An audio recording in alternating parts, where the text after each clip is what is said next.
Halo kawan-kawan, kali ini agak berbeda sebenarnya yang akan saya bagikan, tapi mungkin berguna. Kenapa saya katakan mungkin berguna? Ada teman-teman kita yang di sini, yang dekat dengan saya, kenal, kemudian berbicara tiap hari, dan kerjanya juga YouTuber. YouTuber, ya YouTuber yang tidak terkenal sama juga dengan saya. Dan kebetulan ada yang telah monetisasi. Kemudian katanya kalau YouTuber itu kan banyak duitnya, banyak menerimanya. Nah, di sini sebenarnya ada hal yang sedikit mengenaskan sebenarnya. Kemudian kawan-kawan itu kecewa dan tidak mau men-share lagi pengalamannya, kemudian tentang ilmunya yang saya rasa sangat bermanfaat karena dia bagian tukang-tukang juga.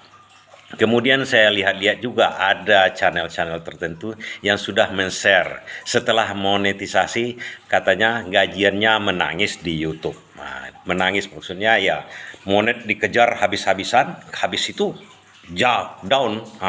Kemudian dia tidak lagi melanjutkan karena uang yang diterimanya kecil. Nah, di sini sedikit saya berikan mungkin semacam pencerahan lah atau semacam cara bagaimana kita supaya tidak kecewa nantinya.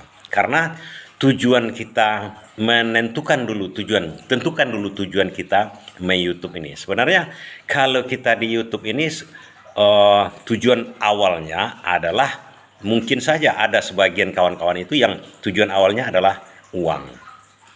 Tapi kalau menurut saya, ini supaya mungkin berguna atau tidak sama kawan-kawan, menurut saya tidak semata-mata uang. Uang udah pasti penting bagi kita.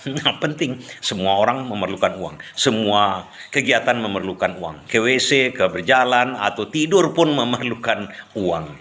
Tapi saya sarankan bagi kita yang pemula, janganlah uang yang menjadi fokus utama di sini di kita.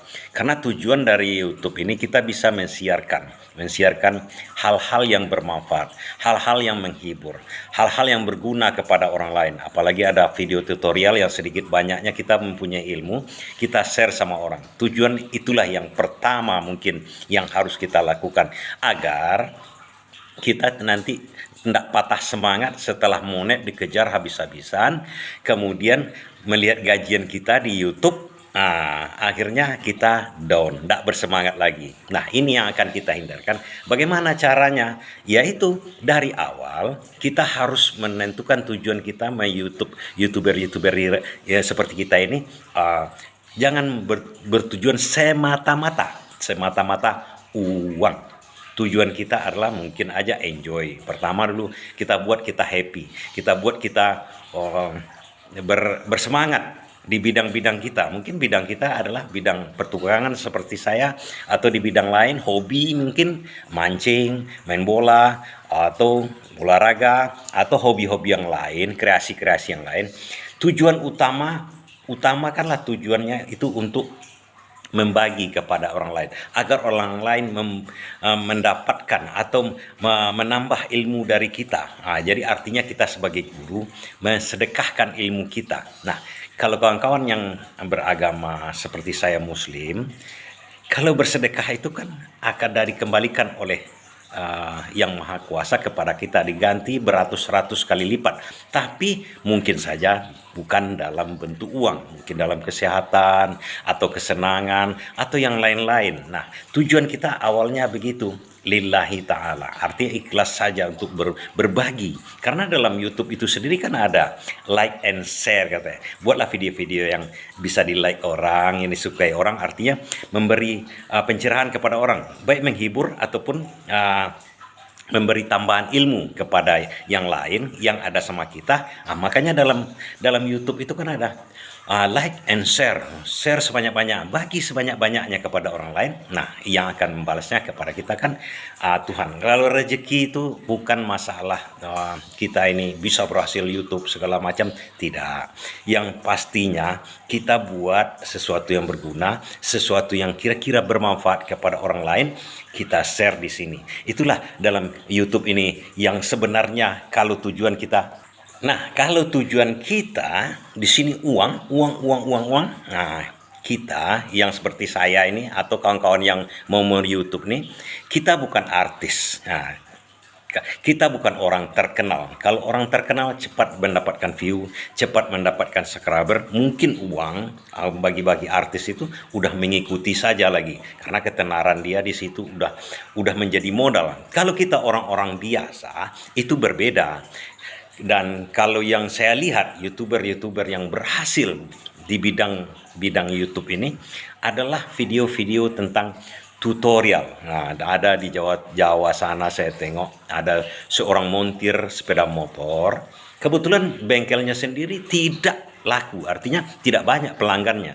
Tapi dia menguasai teknik-teknik untuk memperbaiki sepeda motornya. Nah, ini ada di share-nya di YouTube-nya juga. Kemudian dia buatnya video tutorial. Pertama-tama tidak banyak view-nya, tidak banyak view. Ya, kawan-kawan, ini perhatikan di sini, ini betul-betul kejadian nyata.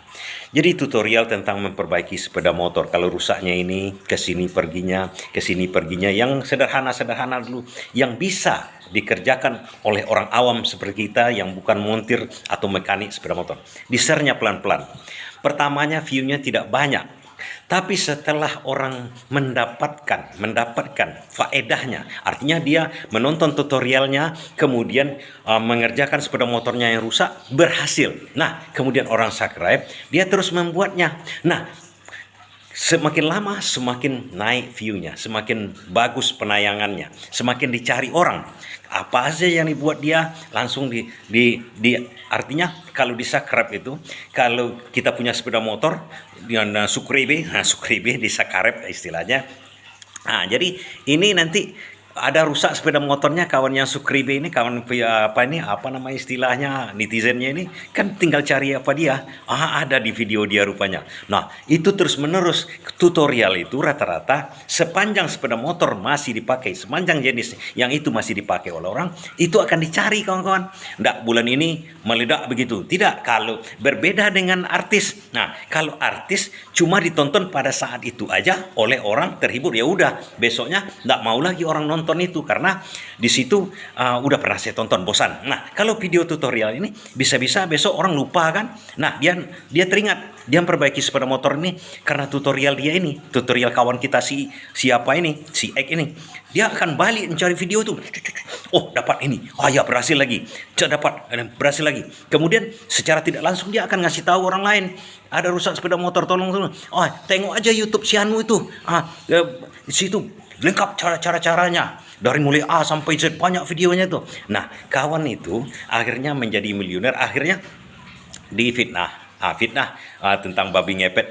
Akhirnya dia buat sendiri kumpulan komunitas YouTubers itu, dia ajarkan sama orang lain bagaimana cara menjadi YouTuber, bagaimana menjadi apanya ini, semacam guru lah dia itu kan. Jadi sebenarnya kawan-kawan, kalau kita YouTube ini usahakan tujuan awalnya jangan uang. Uang itu nomor 2, nomor 3, nomor 4 lah. Usahakan kita men-share apa yang ada sama kita, memberikan sedekah, memberikan kira-kira penjelasan, mudah-mudahan berguna kepada orang lain. Itu sebenarnya tujuan orang, agar kita tidak kecewa karena menjelang monet itu kan tidak dapat duit itu. Itu kan kita kejar monet nanti meledak seperti Deddy Kombuzer kita, seperti Irfan Hakim, seperti yang lain-lain YouTuber Atta Halilintar misalnya. Tidak, jangan berharap seperti itu dulu.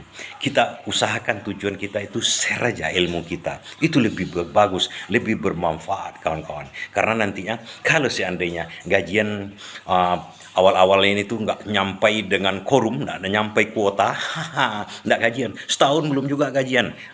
Saya ingin share itu sebenarnya kepada kawan-kawan. Kenapa saya katakan begitu? Saya juga pertama-tamanya begitu. Artinya dalam kategori ini pengalaman kita YouTube ingin terakhir dapat duit untuk monet. Nah, channel saya ini kan baru setahun lebih sedikit.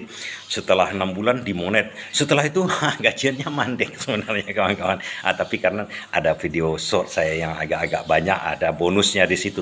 Nah, di sini saya bagikan kepada kawan-kawan supaya kita terus saja bersemangat aja, berbagi itu yang paling penting sebenarnya. Nah, demikian saja sedikit saya bagikan, saya berikan hari ini. Semoga bermanfaat juga sama kawan-kawan. Terus sajalah bersemangat ya.